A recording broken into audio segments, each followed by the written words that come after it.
You're listening to the Tony Kinnett Cast on 93 WYBC. WCYTV. Here on the Daily Signal. Good evening and welcome to the Tony Kinnett Cast here on the Daily Signal, nationally syndicated first on 93 WIBC. I asked very nicely for no more news to break for just a little while. Actually, here, I'm going to do something very unorthodox here at the beginning. Allison, are you out there at WIBC? Hello. I have a question here. I'm a little worried a little bit later on in the show about something that I plan to air. Would you please text David or Matt and ask if it is okay that we air Hunter Biden talking about the process of making crack cocaine? I don't know the FCC rule for this, and I don't really want to get the stations in trouble. Would you do that for me? It's never a boring day here, is it? I know it's very unorthodox to start the show that way, but I really just want to be careful. So thank you very much, Allison. Oh, my goodness. All right, we're going to talk about Hunter Biden in just a minute, but I asked very nicely for news to be a little bit slow. That was completely turned down. The Lord answered my prayer. His answer was no.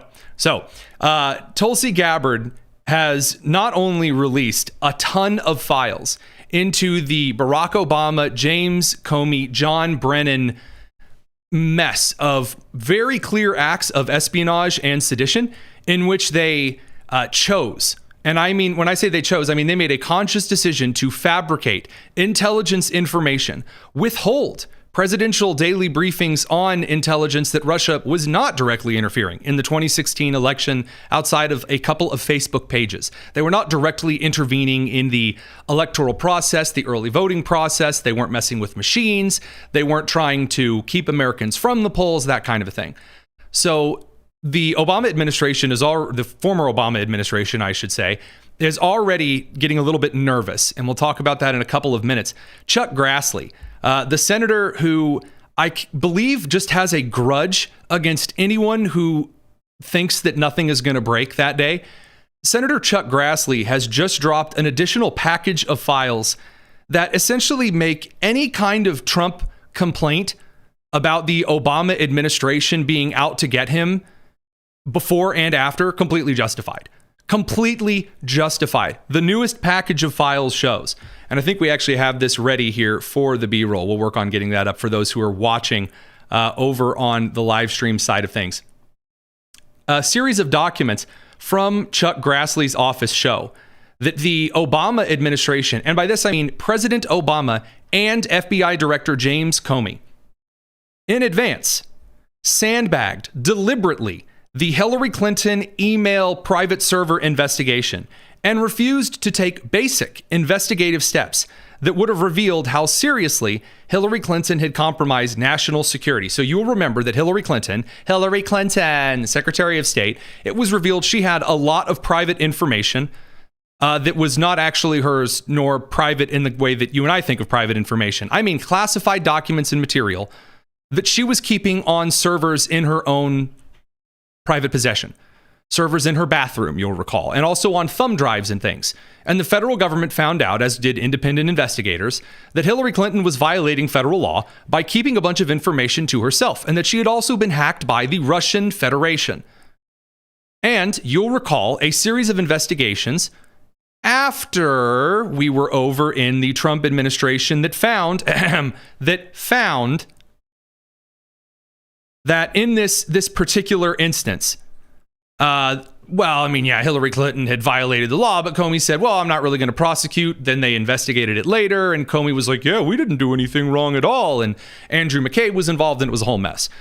Now we find out, via Chuck Grassley's recently declassified documents, that Barack Obama directly ordered James Comey and the administration to squash this investigation before it ever began, and also try to hide that a bunch of information that Hillary Clinton had been keeping that involved very classified material regarding USB thumb drives, for example, that contained all of this very secretive stuff, had been completely accessed by the Russian Federation, and no one knew anything about it. So Hillary Clinton was fully compromised by the Russian Federation.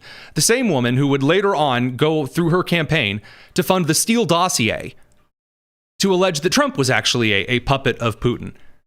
So, according to the files, has recent information appearing in media about the FBI investigating possible facts of corruption connected with the State Department under Hillary Clinton and the granting of preferences to Clinton fund donors created a negative reaction within the party, though this information was known to Democratic Party leaders since June 2015.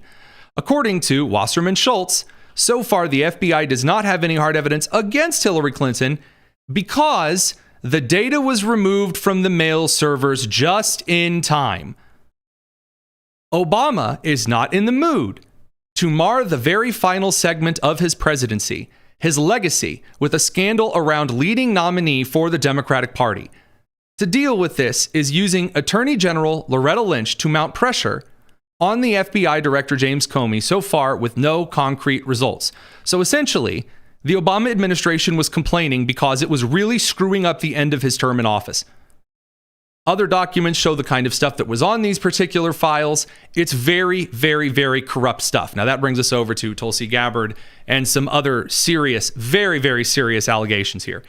In short, when you consider that the Obama administration directly obstructed justice, which now we get into inter-organizational obstruction of justice. So can the president of the United States leverage the attorney general to interfere with FBI investigations? There's no constitutional precedent for this. Remember during the first Trump administration when we were talking about what the actual legal definition of the obstruction of justice is or interference with a federal investigation was? This is why that matters. Because Trump was partially impeached during his first administration for supposedly obstructing via federal processes regarding the investigation into his temporary halting of certain kinds of aid to Ukraine based on corruption concerns. So now when we look at this particular situation, there's a question. How many crimes did President Obama directly commit? Not just did he commit any crimes. It is not within the authority of the President of the United States to officially obstruct investigations into criminal behavior. You can't do that. And by the way, even now, the Department of Justice has had to wait until the end of the Supreme Court ruling on the Scrimeti case in Tennessee regarding transgender bans in order to drop that case entirely. It's a very, very difficult process that has a lot of precedent and rules per se. Not to mention a spaghetti bowl of federal law to wade through, and President Obama and CIA Director Brennan and FBI Director James Comey were just going around cutting, snipping, moving whatever they needed to because they were concerned about political narratives. I will remind you that the media has made a lot of hay about this. And again, that doesn't even begin to scratch the surface of the Obama treasonous, seditious nonsense altogether. Here's, again, DNI, Tulsi Gabbard, on Fox News Friday, actually right after we got off the air. I want to play this clip for you because it truly is an incredible accusation to make that is unlike a lot of referrals that we've seen in the past to the Department of Justice for those who have said, we're never going to see anything. And by the way, we'll talk about that with some asterisks later on in the show. But here's DNI Tulsi Gabbard.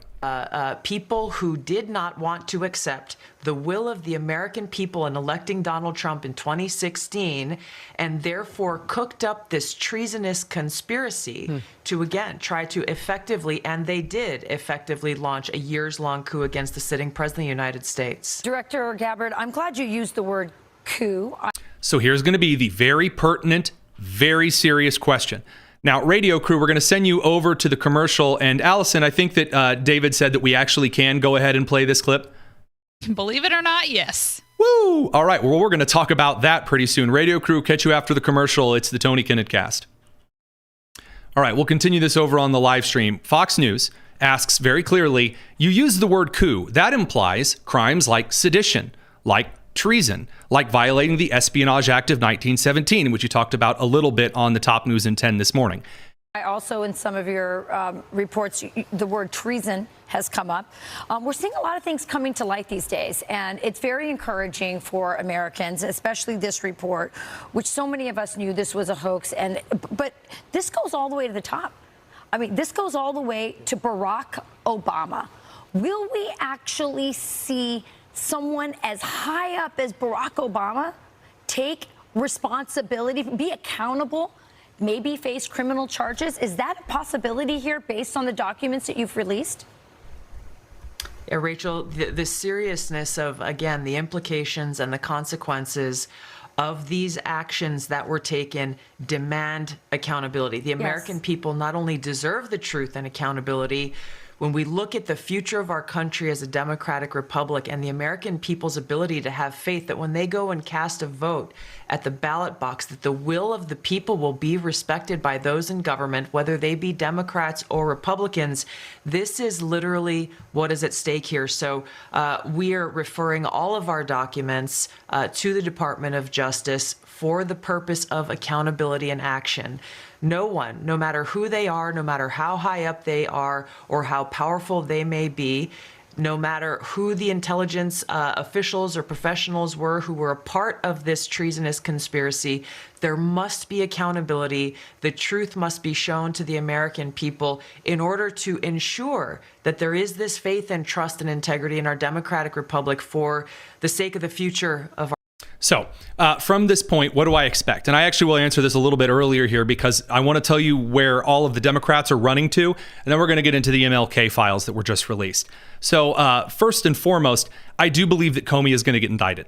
I do. I think that James Comey is going to get indicted at the very least, maybe Brennan.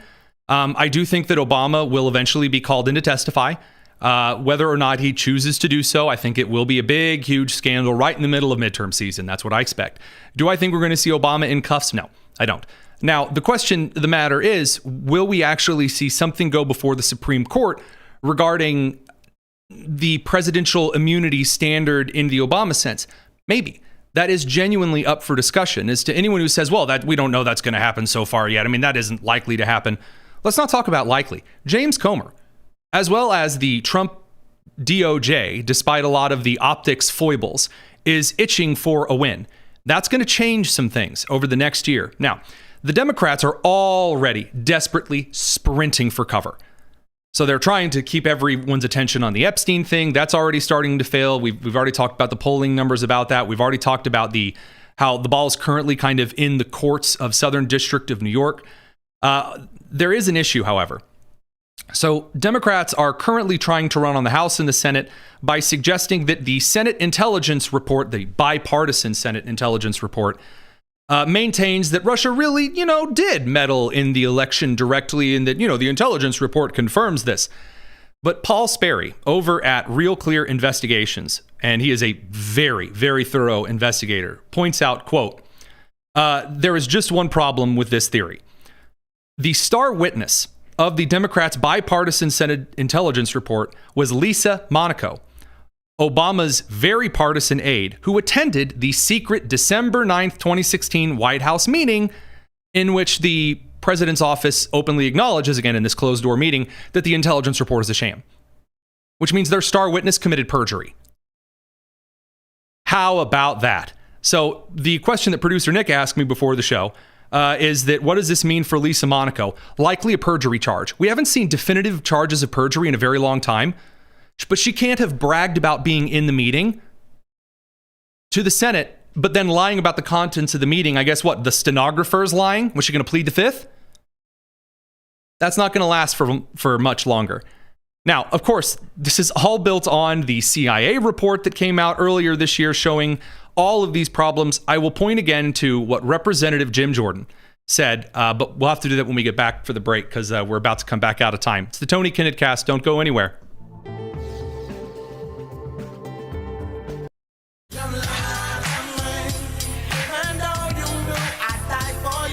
This is the Tony Kinnett Cast on 93 WIBC. We are going to be up against every single commercial break for this show. That is how much news there is stuffed into it. So regarding the Tulsi Gabbard situation, just to kind of sum up everything before we get to the Epstein and the MLK stuff, Representative Jim Jordan on the House Judiciary, as well as House Oversight, made a very, very good kind of summary outline that needs to be remembered. This should be in your frontal lobe. For some folks on the left, that's a little smoother, but we'll try to fit it in your frontal lobe no matter what here. He says, remember what they did. FBI Director Comey and CIA Director Brennan went to Trump Tower in January 2017, briefing President Trump on what they alleged was the very sure good intelligence of the Steele dossier. the same dossier paid for by the Clinton campaign, who Comey had just at the behest of Obama covered up for on her email investigation. The dossier that they knew was false and would then predicate all of this investigation and all of this, again, as Gabbard put it, open coup against the President of the United States and against the American people over the next 4 years. Now, that brings us over to a bigger release of files. So you and I both know that on the online side of things, the Epstein file release has been an absolute disaster. And a lot of this falls at the feet of Attorney General Pam Bondi. And it falls at her feet because, unlike the rest of the Trump administration, who has a pretty good understanding of optics and communications, which are just as important as the governance itself in today's day and age, Bondi has, maybe despite really good intentions, she overpromised, she underdelivered. She slung a lot of loaded language suggesting it was going to be a huge file dump and all these connections, this, that, and the other, and then delivered next to nothing. And I mean next to nothing because then Trump came out after a lot of negative press and ordered the Department of Justice to ask courts to unseal documents regarding grand jury testimony and other things. So the Trump administration needs a win on some of the promises that it's delivered. And not through Attorney General Pam Bondi, but through Director of National Intelligence Tulsi Gabbard. She has released over 200,000 documents surrounding the surveillance and the assassination of Martin Luther King Jr. And this would be her wheelhouse because she's over the CIA, FBI, NSA, and the coordination between the United States and, for example, the Five Eyes, intelligence services that we share with in Canada, Australia, the UK, New Zealand. That kind of environment is her bailiwick. Now, these are all kinds of documentation that have been released. There's audio files. This is all up over in front of, I believe, the particular link. It's something /MLK. Yes, archives.gov/MLK. This is the statement from DNI Tulsi Gabbard. On July 25th, 25, Director of National Intelligence Tulsi Gabbard released over 230,000 pages of documents related to the assassination of Dr. Martin Luther King Jr. in accordance with President Donald J. Trump's Executive Order 14176. This unprecedented release follows through on President Trump's commitment to fully release previously classified records related to the assassinations of JFK, Senator RFK, and MLK, and was carried out in coordination with the DOJ, with the FBI, the CIA, and the National Archives. So, unlike the majority of the JFK assassination files, which were identified and released in accordance with federal law, the MLK files in today's release have never been digitized and sat collecting dust in facilities across the federal government for decades until today. The documents include details about the FBI's investigation into the assassination of MLK and include the discussion of political leads, internal FBI memos detailing the progress of the case. These are going to be a major thorn for the next couple of days. I hope you are ready for everyone to be blamed for MLK, because the FBI usually doesn't just publish all of the leads. That's not a thing that is done. Again, as we said on the show previously, if I call the FBI and I say, hey, producer Nick is the guy who faked the moon landing, then they actually keep that on file, believe it or not. And someday, if there are classified documents, including leads, released and signed affidavits and things, if I signed an affidavit that said producer Nick faked the moon landing, that will be released to the American public. So get ready. Boy, are there some wild conspiracies already. And it's really fun to watch kind of the online crowd already announce that they have determined that it's Israel. No, it's Costa Rica. No, it's actually the grandson of Thomas Jefferson who committed the attack on MLK Jr. It's going to be a wild one.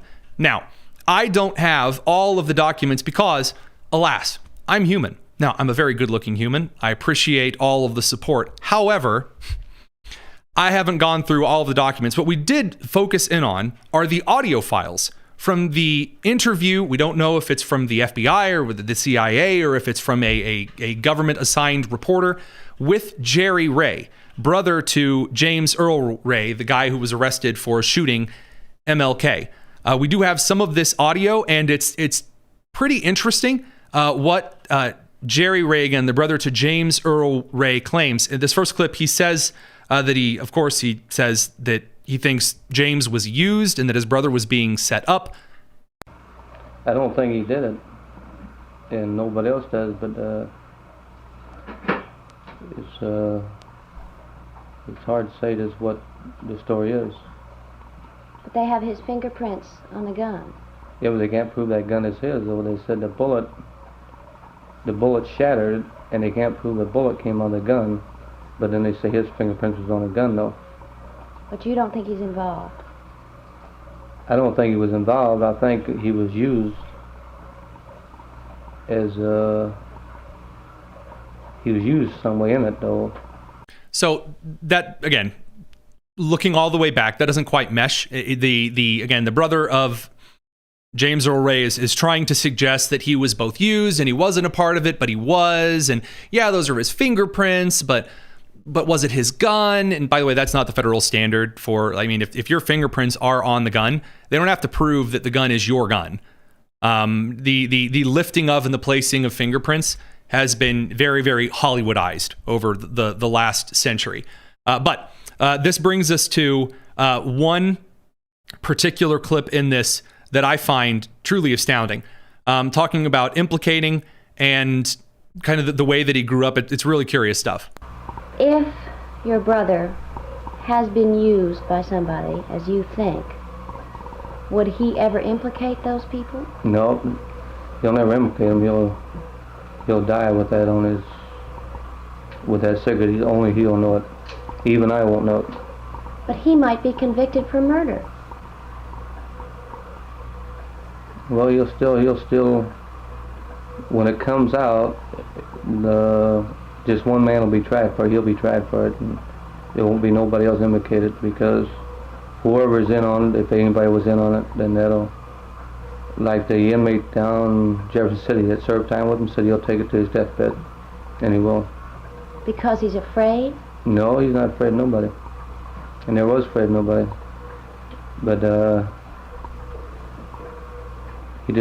that's just the way he is. Now, I know there was more to that particular clip, but again, it's really, first of all, it's very eerie hearing things that have never been accessible to the public before, where his brother simultaneously tries to claim that, well, he knows who it is, but he doesn't know who it is, and he'll take that to his grave, and it's not because he's scared, because that's what one would assume. Oh, you're scared of releasing the information. Why doesn't he release it in a trial? And there were no redacted testimonies from or at least so we have found so far. There are no redacted testimonies from James Earl Ray that suggest, yeah, he refused to say this, or it's been blocked out, or he named someone and it's been scratched away. Not particularly. But his brother, of course, says, he's not the kind that he's to shoot anybody, but he's a criminal, but he would never commit murder. This is an interesting side of it, I think. Do you think he's the kind of man who could pull a trigger and shoot somebody? He never did show no action towards that before. He never did. You take a person that could shoot a guy.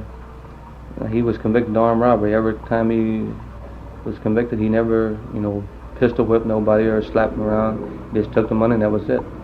Okay, I have a bit of an issue with this particular side of things. Again, I know that when you're looking at interview audio, I believe personally that if you are arrested for something, I do believe that in most cases your family will likely be willing to say whatever it is for you. Whatever it is, because there are standards of family that go back in Western culture where you are willing to lie or perhaps genuinely, truthfully say, well, I didn't really know anything about this. Now, what this all has to do, and by the way, there are loads of FBI files that we found so far alleging that MLK was throwing essentially Diddy freak-off parties and all kinds of stuff. We're going to talk about that a little bit over on the live stream. It's the Tony Kinnett cast here on the Daily Signal radio crew. We'll see you in a minute. Okay, so just as kind of a last note here that I think is fascinating, and I really do think is fascinating, some of the files that are currently being thrown out are all of these really bizarre police reports and intelligence reports that suggest, again, that he was like a gay communist. So this is something that's been alleged for a long time. Now, I haven't looked at the documents yet enough to say whether there's any kind of evidence of this. And I don't know if I'm ever going to be that guy to tell you definitively, well, I think that, MLK was throwing, Diddy parties or anything like that. There are a couple of reports that he would go to town to meet with certain leaders and that essentially prostitutes would be brought in. Now, there are no pay stubs for said prostitutes, but prostitution was and is illegal. And the I don't actually know about how the whores in Nevada do so, but that's probably another question for another time I'm not really interested in. This is what many have called already, it's a distraction. Everything now is going to be a distraction from the Epstein files is what's being told. And I think that is a very, very bad mistake. There are more things going on than the Epstein files. Do I want more transparency on the Epstein files? Absolutely. Do I think that there are individuals who have goofed this up and should face accountability for it? Absolutely. Do I think that Americans know the whole story and that all of the evidence is out in front of us? Nope. But do I think that's the only thing going on and no matter what anyone does, it's a distraction from the Epstein files? No, there's other stuff going on. And while the Epstein files are important, fulfilling other campaign promises are not just a crucial part of winning elections, but they are questions that Americans have had for a long time. Producer Nick. If it takes the Epstein files to release quite a lot of more files, such as the JFK and MLK, I consider that kind of a win. It's something that Americans are going to have to wrestle with. So if you had to pick your top 10 things that you want the Trump administration to do via the Transparency for Institutions, then you could say you could have 8, but 2 of them are going to have to leave. Some Americans would choose Epstein, some wouldn't. And that's going to be something that institutional trust, I talked about this a little bit today in one interview. When you play these kind of games and you erode institutional trust from both sides, you are going to step on that rake eventually. Now, we do have to head on to talk a little bit about ICE and the Democrat side of the aisle, because the Democrats are in a very weird place where they are the third political party right now. Very, very, very strange. They're trying to seize on the Epstein files. They're trying to seize on the immigration side of things, and it's just not working. It's not working at all. It's a massive flunk amid a very high rate of violence against, for example, immigration customs enforcement. So, according to the New York Post, an off-duty U.S. Customs Border Protection officer was shot in the face after being robbed by a moped-riding illegal immigrant in a New York City park on Saturday.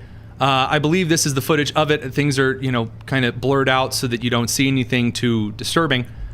The suspect had been identified as Miguel Francisco Mora Nunez, a 21-year-old Dominican national with a lengthy rap sheet in New York. Big shocker there. But he was let go each time he was busted, despite having a deportation order. The 42-year-old federal agent and female companion were sitting on a rock alongside the Hudson River in Fort Washington Park in Manhattan, where they were ambushed by the 2 men on a moped around 11:50 p.m., according to police sources. And this type of violence is only going to get worse. What's up, producer? He was released 5 times after being 5 times? 5? in New York City. My God. When you look at why the Trump administration, although currently some are trying to wield this Reuters Ipsos poll that's, I think, a little too weighty, you're going to see why. We're going to bring the radio crew back. It's the Tony Kinnett Cast.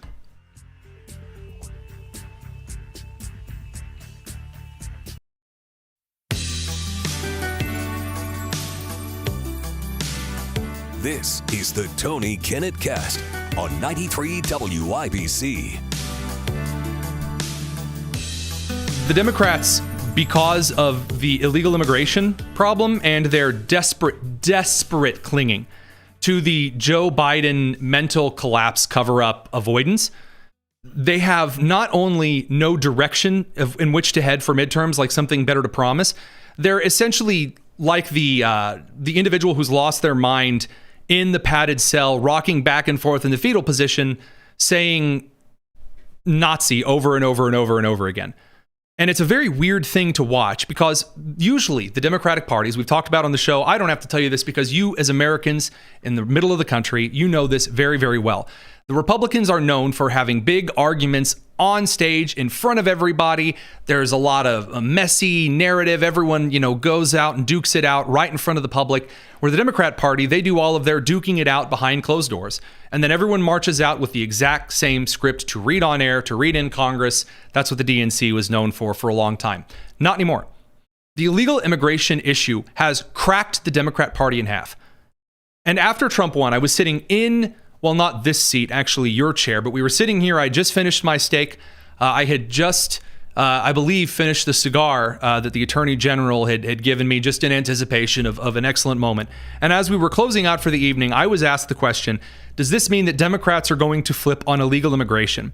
And a lot of people said yes, and I said no, because they had built their entire coalition around the oppressed groups. And the oppressed groups, despite the data, despite Americans' concerns about it, were LGBTQ plus 2IA 765 people, the definition that keeps changing, the people they considered to be victims of ICE, these poor immigrants just coming here for a better life. They refuse to call them illegal immigrants. They're just immigrants because, again, they refuse to be held to any kind of account. And then last but not leastly, the kind of weird Palestinian-y Marxist crew. So those three groups are the last base for the Democrat Party to anchor to, and it has broken the party in half. So as a reminder, the Trump administration pulled the 2,000 National Guardsmen out of Los Angeles because with National Guardsmen there, no one was attacking federal officers anymore. He then brought 700 Marines into Los Angeles, and the riots stopped. And so now the Trump administration, with ICE operations concluding in Los Angeles, at least for the time being, has pulled out the National Guard and has pulled out the Marines. I was promised, you were promised, it was going to be this massive martial law. It was going to be so terrible, everyone was going to die. Karen Bass has tried to rally, the mayor of Los Angeles has tried to rally support for Angelinos or whatever she calls people on This Week over on ABC. You know that you are down very, very badly when Raditz, the host, has to step in and fact check the Democrat mayor of Los Angeles on the air. It's a rough moment. Los Angeles is a city of immigrants. 3.8 million people, and about 50% of our population is Latino. You're going to hear, again, the Latino and immigrants equated, because God forbid there's someone who is Hispanic or of Latino descent who is just an American, which they are. If they're a citizen of this country, they're an American. But she's going to equate that, and then she's going to make the slave labor argument, and it is wild they have made this their entire party platform. And so when the raid started, fear spread. The masked men in unmarked cars, no license plate, no real uniforms, jumping out of cars with rifles and snatching people off the street, leading a lot of people to think maybe kidnappings were taking place. How do you have masked men who then say, well, we are federal officials with no identification? Well, you know what the administration will say to that. They'll say they're in danger, that there have been threats, that they're... Two groups in Portland, Oregon arrested for doxing federal ICE agents. Again, we've talked about all of the serious kinds of crime, etc. Has been doxing, and that's the reason they have the masks on, and that they say there is some ID. Well, let me just tell you, we have a Los Angeles Police Department that has to deal with crime in this city every... That she refused to call in when federal officials were being assaulted, violating federal law and putting citizens of Los Angeles at risk. Every single day. And they're not masked. They stay here. By the way, the SWAT of the Los Angeles Police Department does in fact wear masks. The masked men parachute in, stay here for a while, and they did not parachute. I'm sorry, it's like stupid. They parachute in. They swept in from the sky. Leave. And so you enter a profession like policing, like law enforcement? I'm sorry, I don't think you have a right to have a mask and snatch people off the street. Snatch people off the street. Fantastic. Yeah, what's up? I do find it interesting that abolish police is very not among the rhetoric that they're spreading now, as they're using police as the contrast with the federal agents. That's a really good point. We're going to talk about that. There's like an acid reflux right now that we are going to get to. So you've seen it with Mamdani a little bit here, and Omar Fateh in Minnesota, and in Minneapolis. So there is something that is very, very, very important here that I want to point out. She keeps making the case that Trump used, that these National Guardsmen invaded Los Angeles. These Marines invaded Los Angeles. It's the California National Guard. The Marines are stationed at Camp Pendleton. That's in California. You absolute moron. It's incredible. Now, by the way, this gets a little bit worse for wear, but the leadership of the Democratic Party has no one who can correct her. No one. Hakeem can't do it. We're going to have to come back to Hakeem in just a minute here because we have to get to Hunter Biden. Now, Hunter Biden, the crack-ridden finger painter son of the President of the United States, who has been implicated in a huge series of corruption scandals, whose laptop was filled with all manner of disturbing things. That was called a fake story. This is one of the sketchiest individuals alive, who had made an entire career peddling his father's influence to America's enemies abroad, not just to Ukraine, a very corrupt Eastern European nation, like all Eastern European nations, maybe except Poland. Sorry, just the truth. And then the Chinese and the Russians, peddled influence by Hunter Biden through Daddy Joe. Now, he sat down with some guy that I've never heard of. These YouTube podcasters, hi. There are some that I've never heard of before, but this guy, he interviews Hunter Biden, and I have never heard some of the things coming out of this guy's mouth. And you say, why does it matter what Hunter Biden says? Because there's no leader of the party. There is no leader of the Democrat Party right now. None. It is a free-for-all. And right now, Hunter, just like any other Democrat in the party, is rushing out to say some of the most insane things that has ever come out of an individual's mouth, especially one so politically connected. It took us a good 15 minutes to edit these clips because I believe this man swears more than Samuel Jackson after a cup of coffee. Opinions, but excuse me, he's going to go off on George Clooney, the guy who was on stage with Joe Biden, who led Joe Biden around stage, tried to help Joe Biden, and then later came out and said Biden's brain dead. So sorry, little context there. Fuck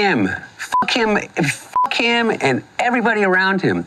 I don't have to be fucking nice. Number one, I agree with Quentin Tarantino. Fucking George Clooney is not a fucking actor. He is a fucking, I don't know what he is. He's a brand. And by the way, and God bless him. You know? Yeah, I often say God bless people right after saying F him 13 times in a row. What? He supposedly treats his friends really well. You know what I mean? Buys them things. And he's got a really great place in Lake Como. And I'm sorry, I have to mention this really quick. It is amazing to watch the actual rich elite, the son of prosperous wealth, like the prosperous wealth of Delaware. Because again, Joe Biden is credited for building the entire American credit card industry in Delaware. Almost all of the major credit card and credit industries in this country are based in Delaware.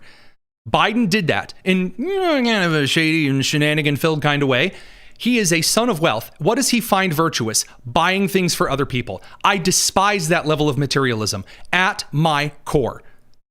There are members of previous friendships, former family members that I haven't spoken to in a very long time that have gauged their entire worth and the worth of others on just buying people things. Not acts of generous charity, just buying people boats and houses and cars and Cadillacs and whatever else. he's great friends with Barack Obama. Fuck you. What do you have to do with fucking anything? Why do I have to fucking listen to you? What right do you have to step on a man who's given 52 years of his fucking life to the service of this country and decide that you, George Clooney, are going to take out basically a full-page ad in the fucking New York Times? Do you know how insane that is to say that Hunter Biden, the man who has accomplished nothing, the man whose entire experience skill tree involves crack cocaine and hookers, is going to say, who are you trying to tell me why are we listening to you? You were just the son of the president. I don't care what Malik Obama has to say. I don't care what Barron Trump has to say on policy yet. That giant of a man. I don't care what the sons and daughters and wives of presidents have to say. And were Kamala Harris the president of the United States, I would give the good flip of a wooden nickel what Doug Emhoff has to say. Radio crew will catch you in just a second. Don't go anywhere. It's the Tony Kinnett cast here on the Daily Signal.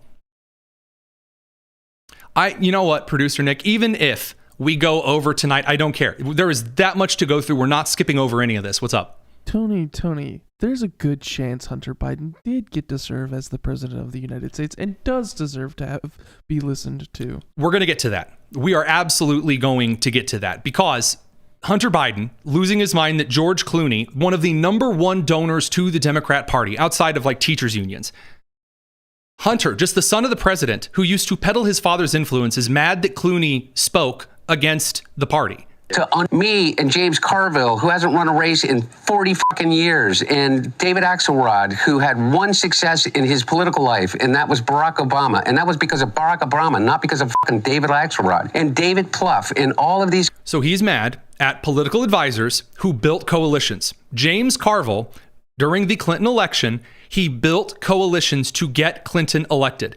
James Carville was responsible for uniting inner city black voters and Midwestern industrialist union voters.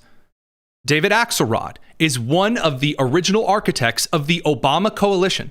Hunter Biden is the architect of finger paintings that sold at money laundering rates. Guys and the Pod Save America guys who were junior fucking speechwriters in, on Barack Obama's Senate staff, who've been dining out on the relationship with him for years. That is insane.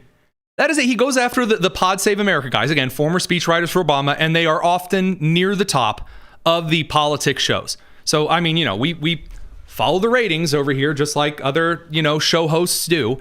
And I am often, when I'm checking the morning to make sure that the Tony Kinnett Cast is still on the front page of the U.S. political podcast, little humble brag there, that Pod Save America is often fighting over the top 3 to 5 spaces. They're a very popular left-wing podcast. And he is making the case that all they have done is live off of the political success of Barack Obama. Hunter Biden is making the case that the Pod Save America bros are worthless because all they do is mooch off of the political success of another.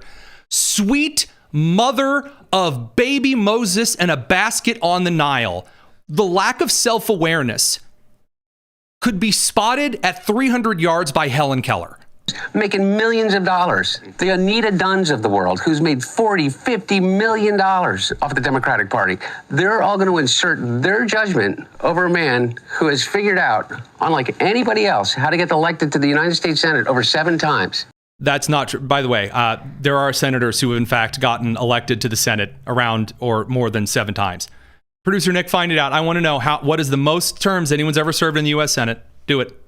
How to pass more legislation than any president in history. I know that's not true. The president that passed the most legislation in history was Franklin Delano Roosevelt. Executive orders are not legislation. Biden was not signing bills every ding dong dang day. No. How to have a better midterm election than anybody in history.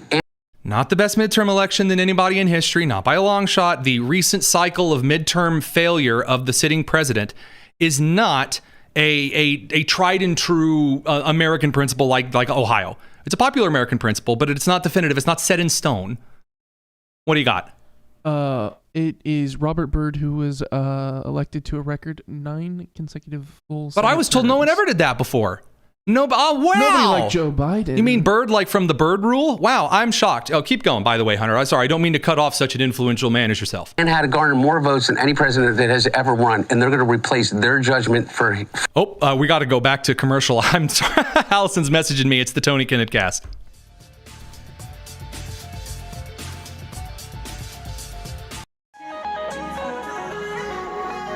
This is the Tony Kinnett Cast on 93 WIBC. But fuck him. They're all going to insert their judgment over a man who has figured out, unlike anybody else, how to get elected to the United States Senate over 7 times.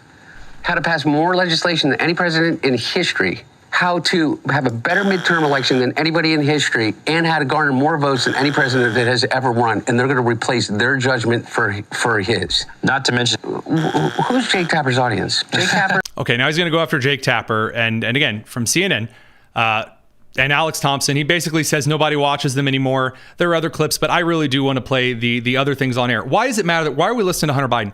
Because there's no leader to the party. No one's talking. Hakeem Jeffries is sprinting from interviews.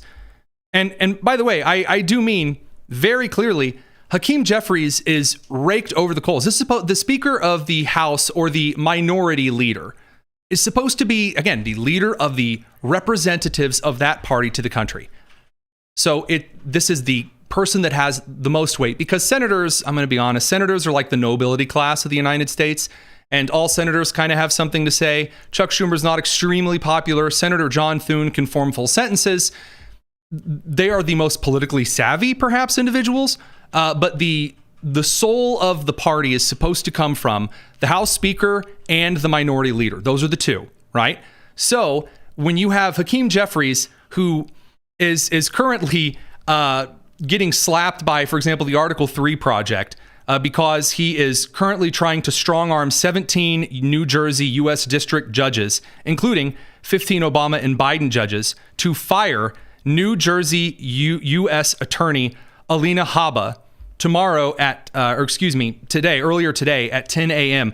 There's an ethics complaint against him. Hakeem is in very serious hot water because all of these news outlets are running stories about how illegal immigrants have been completely cut off from Medicare and Medicaid. You have guys like Hakeem Jeffries, who went on the record saying, under current law, undocumented immigrants are already ineligible for Medicaid, the ACA exchange. Sorry, the clip's a little bit quiet here.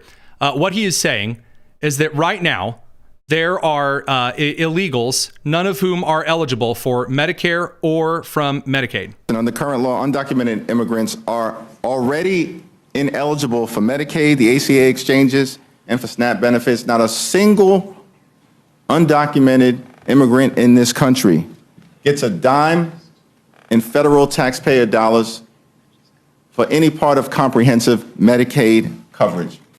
According to the Chicago Tribune, 2 days ago, in Illinois, adult immigrants, illegal immigrants, ages 42 to 64 without legal status, have lost their health care to save an estimated $404 million. What does it say? Illinois among Democrat-led states rolling back Medicaid access for illegal immigrants. I was told this happens every single day, that Hakeem Jeffries is caught in this stuff. So when you do look at essentially this big tent of hot garbage that the Democrats are currently dealing with, do you really want to know why Mamdani is so popular? It's because he's willing to get on camera and speak, which is why you have supposedly nonpartisan journalists like Chris Cillizza that is on X right now losing his mind, basically saying to Hunter Biden, shut up, shut up, shut up, shut up, shut up, because the microphone is going to go to anyone listening, or excuse me, anyone speaking right now. Anyone who's out there on the Democrat side of the aisle who is talking on behalf of the party, the chair for leadership is open. This is why every time Jasmine Crockett speaks, people listen. Jasmine Crockett has perhaps the IQ of a diseased cat on the side of the road on a good day, but she's willing to speak in front of the cameras. There is no head of the DNC. Ken Martin is the guy who has just found out he's been cheated on for 10 years. That's Ken Martin. The DNC vice chair is being swapped out like a diaper dispensary after a meal at the local Mexican restaurant. And now we've got Hunter Biden, who's willing to go out there and clear the air. And oh, by the way, when I mean clear the air, and this is what we had to get permission for, I do mean giving people the actual instructions to make crack cocaine. You can tell he's excited about this because he does not swear once. It's the only clip from the entire interview. He does not go on a swearing rant of insanity. It's a different kind of rant. No. Do you know what I mean? Well, because they think cocaine, Scarface, very cool. Yeah. Crack cocaine, they think The Wire. Oh, in that sense? Oh, absolutely. You know what I mean? Like, they don't know how similar the chemical compounds are. Well, the only difference between crack cocaine and cocaine is sodium bicarbonate and water and heat. Did you just cocaine key differences? That's it? That's it. And those things are pretty much free if you go to like a science store. This is free. You can go to your neighborhood convenience store and just get. Anyway, I don't want to tell people how to make crack cocaine, but it literally Did you hear the hard cut? A mayonnaise jar, cocaine, and baking soda. How different is he goes anyway. There he goes. He's like, here are all the ingredients. Vastly different. And like for real. He's talking about the feelings between the kinds of cocaine.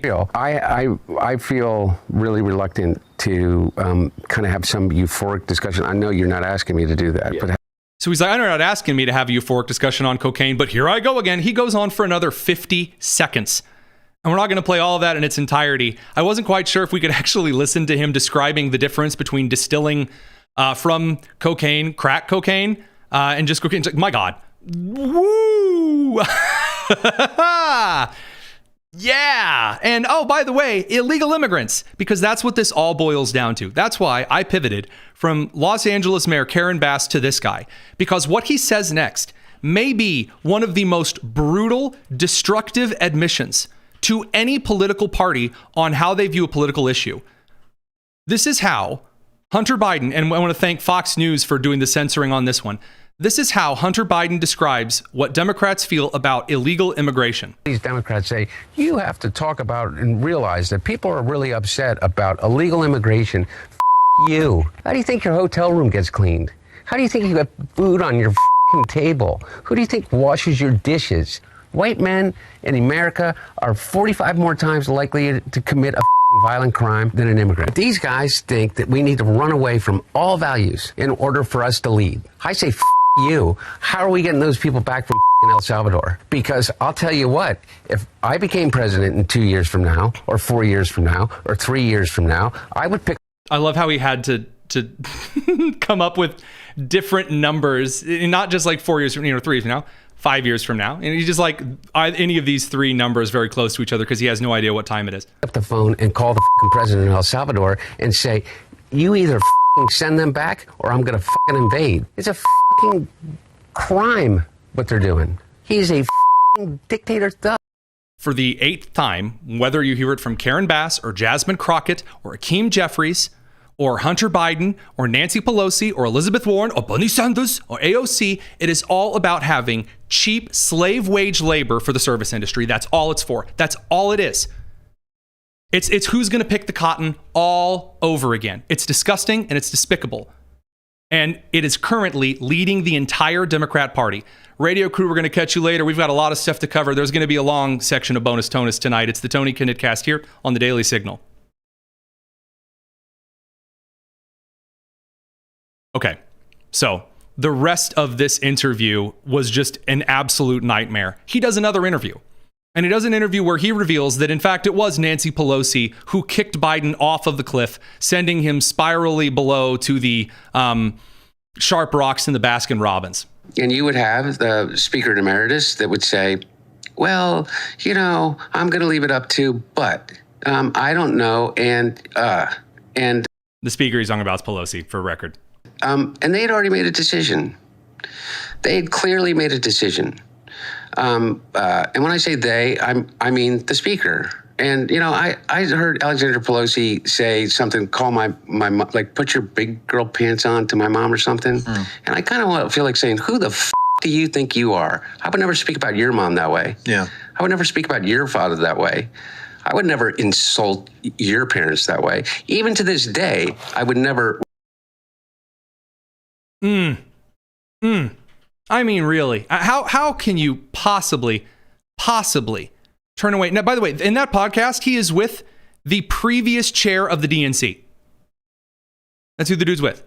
I mean, it's bonkers. The Democrat Party right now is in a crisis mode. I hear people all the time. For example, again, there was a Reuters Ipsos poll that was posted that suggests that Americans are really not a fan of the Trump administration's handling of illegal immigration right now. Jamie Harrison, by the way, that's the individual he was meeting with.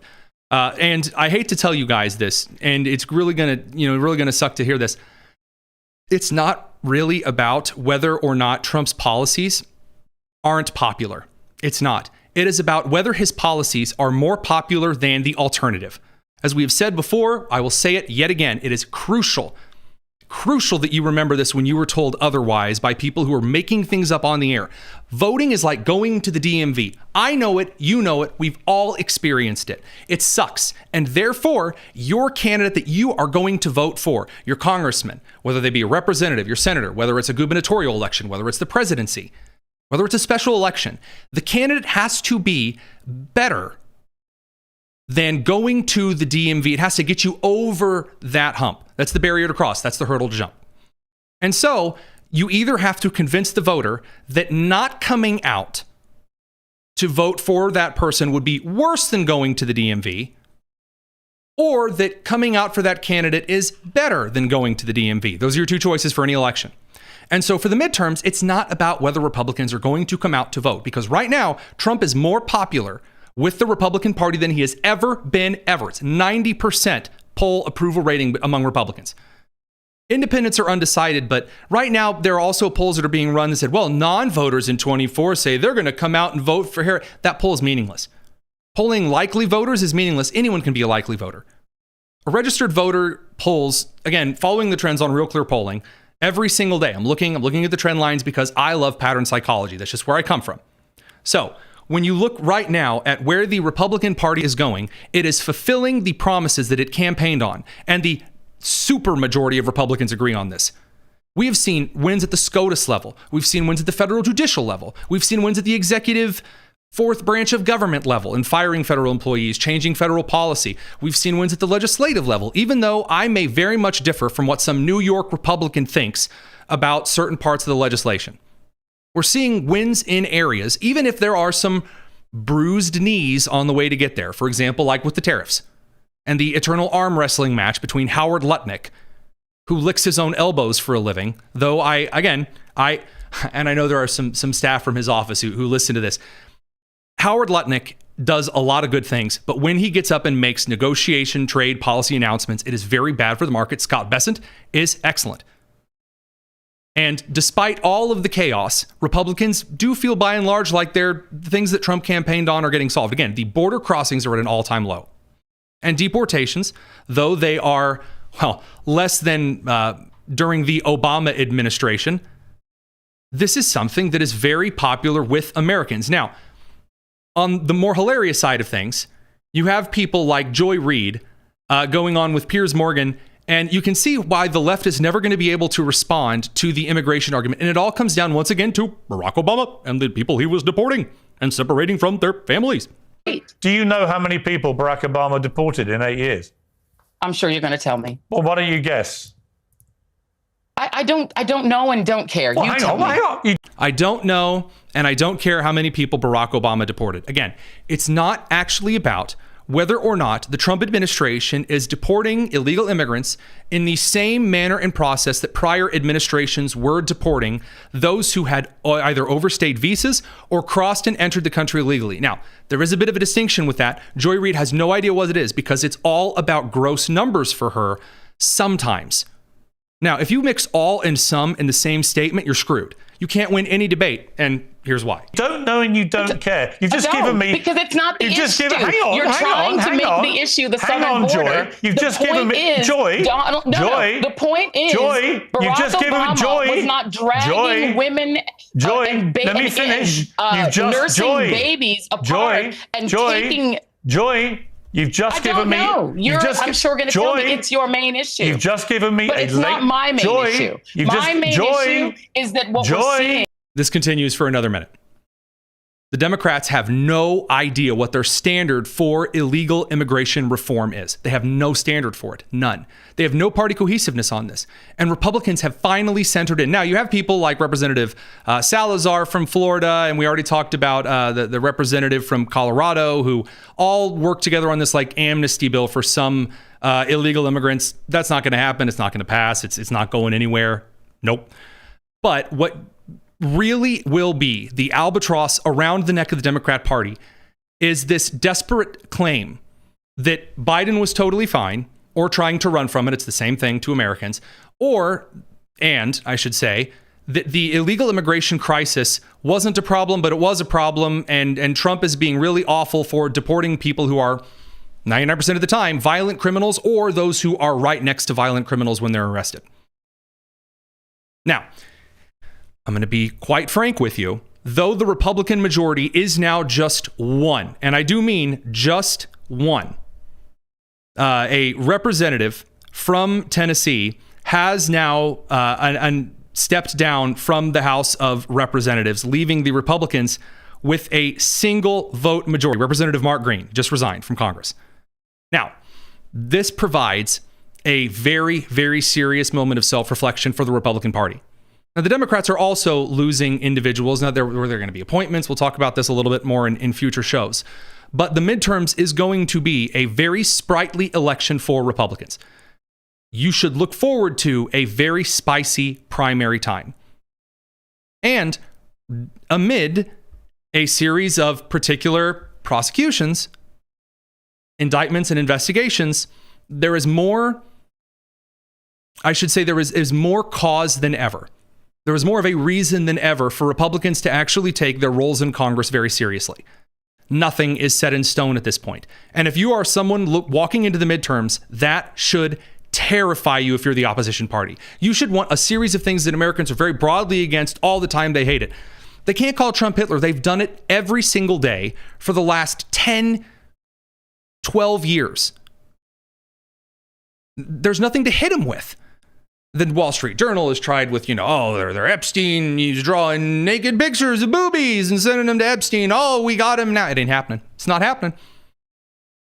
And as you continue to see illegal immigration play out, what do the Democrats have left? And the last thing I want to talk about tonight before I let you guys go again, I know it's a little bit of a later show. Can't help it. The Democrats have based their entire messaging over the weekend on Stephen Colbert's Late Show being canceled. That's it. That's it. And instead of Stephen Colbert, who again cost CBS $40 million in net loss a year.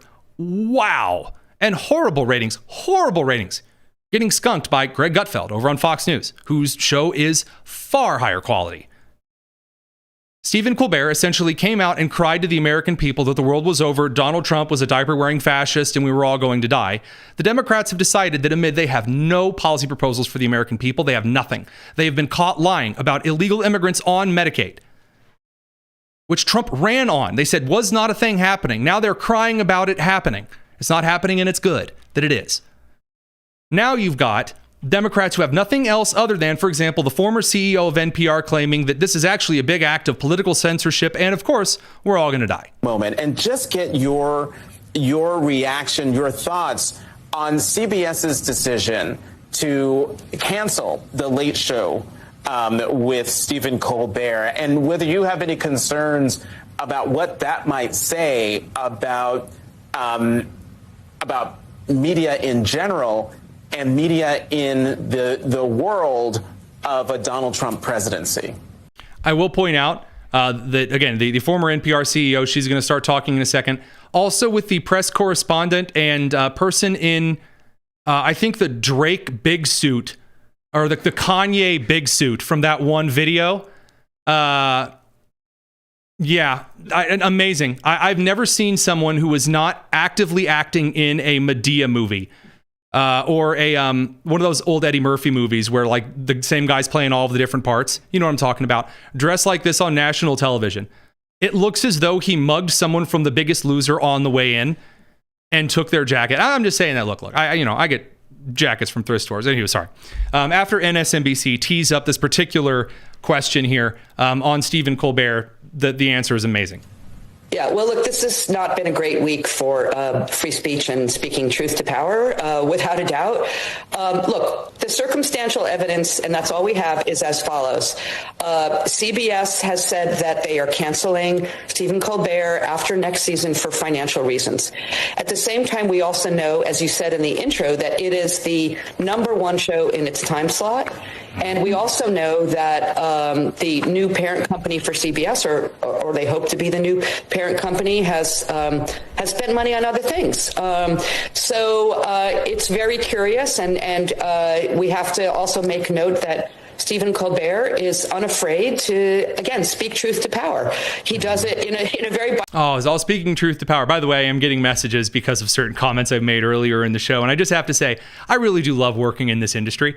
And I love that those of you who do tune into the show have helped get us to a point where when I run my mouth from my little small town studio here in Indiana, it does in fact reach ears elsewhere. I hope and pray that it has reached the ears of Chris Murphy, the goofball senator from Connecticut, who has decided that the biggest issue right now is Donald Trump is a big stinky fascist because CBS is canning Colbert like a year from now. Oh, no. So I want to tell you why the cancellation of Stephen Colbert's show matters so much. If you have to explain to people why something matters so much in your little selfie video that you've just done, maybe it doesn't matter that much. We are on the precipice of entering a censorship state in which Donald Trump is using the powers of the federal government in order to erase criticism from the airwaves. No evidence for this whatsoever. What's happening at CBS right now is bone-chilling. CBS's parent company, Paramount, is trying to get a merger approved, and they need that merger to be approved by the Trump administration. Not in this way, by the way. Like the Federal Trade Commission and the Federal Communication Commission, which have to be involved with this, I want you to know that the President of the United States, by every data and record that we have observed, does not in any way, shape, or form order certain deals that are brokered or regulations that are passed through at the micromanaging level. He doesn't. I mean, he posts on Truth Social all the time. But I've never seen Trump directly order, for example, Howard Lutnick or Scott Bessent, or this case, Brendan Carr of the FCC, or any of the other secretaries, Linda McMahon of the Department of Education, unless it's a directive executive order that likely that secretary has had a lot of work in assisting for the writing and the language. He doesn't micromanage the administration. Sometimes I wish that he would. But of all of the things to levy at him, like Trump is spending all day terrified that Paramount is going to go through a merger. Oh man, this is... I can't think of anything more boring to the President of the United States. The man gets pissed when you ask him about Epstein, when he's trying to talk about Texas disaster recovery. You think he's concerned about Paramount? And so in a variety of different ways, Paramount is providing monetary and political favors to Donald Trump. First, they settled a totally bogus lawsuit that they would have won in a walk in court. All appearances show that the CBS team was about to lose very badly in a lawsuit in which they clearly edited for content political candidate Kamala Harris and did not provide any kind of the same treatment for the Trump campaign. They would have lost. That would have been a very open and shut case, violating federal law and clear FCC regulation. It was filed against them by Trump. They essentially just paid him $16 million personally. Personally, he was the only other party in the lawsuit. He whines for a long time about how we're entering fascism. When the Democrats make their entire party platform, the entire thing, right now, Republicans are in the open air arguing about everything. And it's a very good thing. There are two parties in the country right now. There are populists in kind of the MAGA sphere, and then you have more establishmentarian Republicans, kind of the corporate interest Republicans for economic growth, pure and simple. And then in the middle ground between those two parties, the moderates between those two, between populists and kind of corporate establishment Republicans, you have traditional conservatives and actual libertarians. The other groups in the country right now are not political parties. They're not actually relevant to the situation here. Now, there's political leverage that's at play, but the Democrat Party is not a party right now. There's no leader. There's no policy planks. There's nothing except for whining and screaming and yelling and threats to federal law enforcement. What's up? I do wonder if Chris Murphy and all these Democrats complaining about this are realizing they're saying the quiet part out loud, that what they're really complaining about is the loss of their propaganda wing and how it makes them feel like they're losing out on their connection and control over America. I mean, it absolutely is. I mean, well, at least that's a core part of it, because right now, the left has consistently, well, really over the last election, the left lost the corporate media because the corporate media is only valuable as long as Americans trust the corporate media. And after seeing videos like all of the different corporate media anchors reading the exact same script regarding the COVID misinformation thing that was all proven to be false, or the LGBTQ plus transing of the kids in schools thing that was proven to be false, or the critical race theory thing that was proven to be false, or the Hunter Biden is totally innocent, which was proven to be false, and then Joe Biden is totally fine, which was proven to be false, and then the illegal immigration issue really needs this bipartisan legislation, can't just enforce the law, which is proven to be false, and then the Supreme Court this, which is proven to be false, again and again and again and again and again. There's no credibility. And so the mainstream media alternative covering those stories fairly and with more transparency. With more transparency, absolutely. Fairly, I give you like a 3 out of 5. I try to cover things fairly. I don't succeed. I'm openly biased because I am openly a conservative. Now, because I state I'm openly a conservative, I do break my back a little bit to state the facts of the story before saying what I believe, because I know that those who are tuning into the show may not necessarily believe me at face value. That's why we spend so much time airing so many clips, even if they don't all play the way they're supposed to. Because I want you to see my sources. Former science teacher, what I ask to my students, I try to bring to this. The problem for them is that if they have nothing to push their narrative at all, now they are even worse off than the candidate only sharing links to InfoWars, for example, for their arguments. You need more than just who is directly and firmly in your corner to advocate what it is that you're saying. Otherwise, in the political campaign realm, you're really not convincing any middle ground or the moderates of a party to overcome the DMV fatigue and come vote for you. And they lost so much. You had it from Donald Trump going on the late night shows and SNL to going on Joe Rogan and all the podcast realm. Right. So I really do hope over the next couple of years. And by the way, we are seeing now, for those who say, well, the right-wing media is gaining too much power, that's not true. You are seeing a lot of people in right-wing media who are essentially right now we're seeing a separating of the wheat and the chaff. No one's talked about this yet. So I'm happy to say, even though we've gone over, just very briefly here, I have, during the day, when I'm not working on the show, I am the national correspondent for the Daily Signal. So my job is to read my colleagues' work, to look at the questions that Elizabeth Mitchell is asking White House Press Secretary Carolyn Leavitt, for example, that Bradley Devlin, our political editor and host of the Signal Sit Down, that his journalism fellows are writing about. I look at all of that. I look at the poll data, and then I go on national TV, jacked into the news and really not even able to pull my eyes away from it.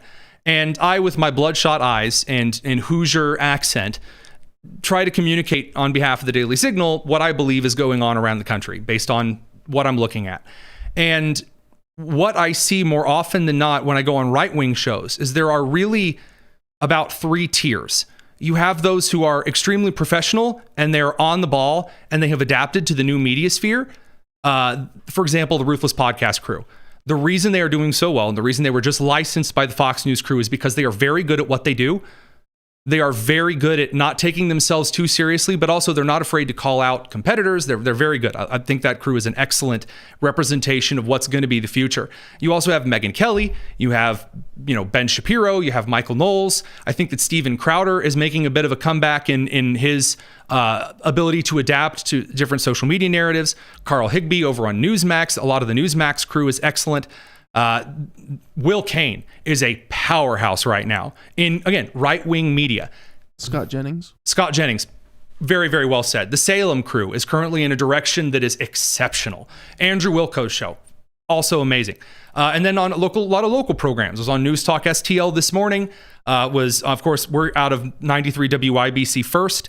There's a lot of stations. The reason that I talk about all of this is that there are crews that are doing it very well. The second tier is there are crews that have inherited their chair at a time when the only thing that was worth anything was just to speak out. So there are crews out there who I have appeared on their shows. They're very untalented. They're not good at what they do. They're losing their audiences. They are hemorrhaging their audiences. Some of them are backed by major corporate people whose names I guarantee you that you know. Out of respect for them, no names. I will hope that they get better at what they do. They're failing. And they will eventually be replaced. And there are names that are flooding into the mind right now who they've lost it. Then you have the crew who have decided to go all into what their audience thinks, and they let their audience govern what they produce.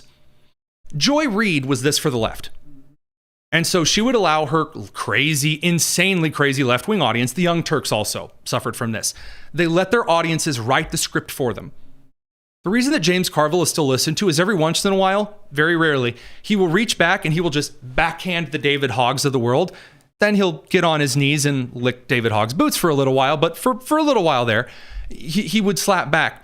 There are those on the right that right now, the Epstein files are a great example of this. There are people who have already decided that they're going to go to the furthest, to the extreme, because their audiences want to hear that. And that's a very bad thing. So those are the 3 tiers of kind of the right-wing media at present. Only one of those is growing. The kind of conspiracy, Candace Owens' audience is shrinking. It is. She's losing momentum on the podcast ratings. And she alienates. She's saying the most insane things. I mean, wildly wild things. There are also others that are making, for example, their entire brand right now attacking Protestants.